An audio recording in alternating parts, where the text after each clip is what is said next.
ಇನ್ನು ದೇಶದಲ್ಲಿ ಮತ್ತೊಂದು ಹನಿಮೂನ್ ಮರ್ಡರ್ ವರದಿಯಾಗಿದೆ. ಹನಿಮೂನ್ಗೆ ಕರ್ಕೊಂಡು ಹೋಗಿ ಪತಿಯನ್ನೇ ಕೊಂದಿರುವಂತಹ ಪತ್ನಿ ಅನ್ನೋದ್ರ ಬಗ್ಗೆ ಈಗ ಆರೋಪ ಕೇಳಿ ಬಂದಿದೆ.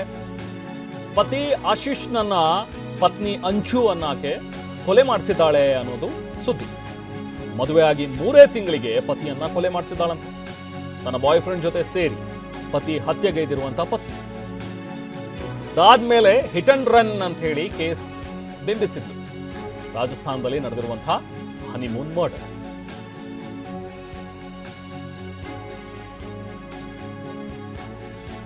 ಇನ್ಫ್ಯಾಕ್ಟ್ ಜನವರಿ 30ನೇ ತಾರೀಕು ಆಗಿರುವಂಥದ್ದು. ಲಾಸ್ಟ್ ಕೂಡ ನಿಮಗೆ ನೆನಪಿರ್ಬೋದು, ರಾಜಾ ರಘುವಂಶಿಯ ಪ್ರಕರಣ. ಅಲ್ಲೂ ಕೂಡ ಹನಿಮೂನ್ಗೆ ಅಂತ ಹೇಳಿ ಮನಾಲಿಗೆ ಹೋದಂತಹ ಜೋಡಿ ಅಲ್ಲಿ ಬಾಯ್ ಫ್ರೆಂಡ್ ಜೊತೆಗೆ ಸೇರಿ ರಾಜಾ ರಘುವಂಶಿಯನ್ನ ಕೊಲೆ ಮಾಡಿಸಿದ್ರು.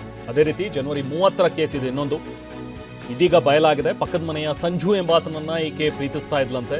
ಅಂಜು ಆಶೀಶ್ ಜೊತೆ 3 ತಿಂಗಳಿಂದ ಮದುವೆ ಮಾಡಿಸಿದ್ದಾರೆ. ಆಶೀಶ್ ಜೊತೆ ಮದುವೆ ಆಗೋದು ಅಂಜುಗೆ ಇಷ್ಟ ಇರಲಿಲ್ವಂತೆ. ಆದರೂ ಪೋಷಕರ ಒಂದು ಕುಟುಂಬದವರ ಒತ್ತಡಕ್ಕೆ ಮಣಿದು ಈಕೆ ಮದುವೆ ಆಗಿದ್ದಾಳೆ. ನಂತರ ಬಾಯ್ ಫ್ರೆಂಡ್ ಸಂಜು ಜೊತೆ ಸೇರಿ ಪತಿಯ ಮರ್ಡರ್ಗೆ ಸ್ಕೆಚ್ ಹಾಕಿದ್ದಾಳೆ ಅನ್ನೋದು ಈಗಿರುವಂತಹ ಆರೋಪ.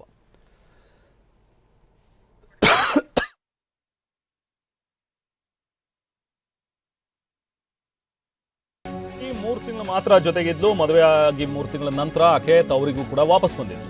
ನಂತರ ಹನಿಮೂನ್ಗೆ ಕರ್ಕೊಂಡು ಹೋಗಿ ಭೀಕರ ಹಲ್ಲೆಗೈದು ಆಶೀಶ್ನ ಹತ್ಯೆ ಮಾಡಿದ್ದಾಳೆ ಅನ್ನೋದು ಆರೋಪ. ರಸ್ತೆ ಬದಿ ಪೊದೆಯಲ್ಲಿ ಸಂಜು ಮತ್ತು ಗ್ಯಾಂಗ್ ಅಡಗಿ ಕೂತಿತ್ತಂತೆ. ಆಶೀಶ್ ಮೇಲೆ ಭೀಕರವಾಗಿ ಹಲ್ಲೆ ಮಾಡಿ ಕತ್ತು ಹಿಸ್ಕಿ ಕೊಲೆ ಮಾಡಿದ್ದಾಳೆ. ಊಟ ಆದ್ಮೇಲೆ ವಾಕಿಂಗ್ಗೆ ಅಂತ ಹೇಳಿ ಪತ್ನಿ ಅಂಜು ಕರ್ಕೊಂಡು ಹೋಗಿದ್ದಾಳೆ. ಆ ಟೈಮ್ನಲ್ಲಿ ಇವ್ರು ಹಲ್ಲೆ ಮಾಡಿ ಸಾಯಿಸಿದ್ದಾರೆ. ಅದಾದ್ಮೇಲೆ ಬೇರೆ ಒಂದು ರೀತಿ ಸೀನ್ ಕ್ರಿಯೇಟ್ ಮಾಡಿದ್ದಾಳೆ. ಆರೋಪಿಗಳಿಗೆ ತಾನೇ ಒಡವೆಗಳನ್ನೆಲ್ಲ ಕೊಟ್ಬಿಟ್ಟು ಒಂದು ರೀತಿ ಅಪಘಾತ ಆಯಿತು ಅನ್ನೋ ರೀತಿಯಲ್ಲಿ ಘಟನಾ ಸ್ಥಳದಲ್ಲಿ ತಾನು ಕೂಡ ಪ್ರಜ್ಞಾಹೀನಳಾಗಿ ಬಿದ್ದು ಅಂಜು ನಾಟಕ ಆಡಿದ್ದಾಳೆ.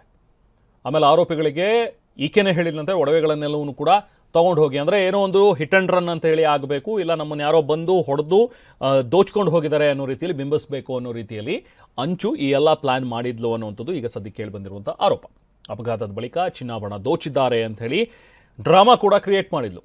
ಕೊನೆಗೆ ಈ ಕಾಲ್ ಡೀಟೇಲ್ಸು ಇವೆಲ್ಲವನ್ನೂ ಕೂಡ ತೆಗೆದು ನೋಡಿದಾಗ ಗೊತ್ತಾಗಿದೆ ಈಕೆ ಆಲ್ರೆಡಿ ಒಬ್ಬ ಸಂಜು ಅನ್ನೋನ ಜೊತೆಗೆ ನಿರಂತರ ಸಂಪರ್ಕದಲ್ಲಿದ್ದು ಅವರನ್ನೆಲ್ಲ ಸೇರಿಸ್ಕೊಂಡು ಈಕೆ ಕೊಲೆ ಮಾಡಿಸಿದಾಳೆ ಅನ್ನುವಂಥದ್ರ ಬಗ್ಗೆ ಈಗ ಪೊಲೀಸರು ಮಾಹಿತಿಯನ್ನು ನೀಡಿದ್ದಾರೆ.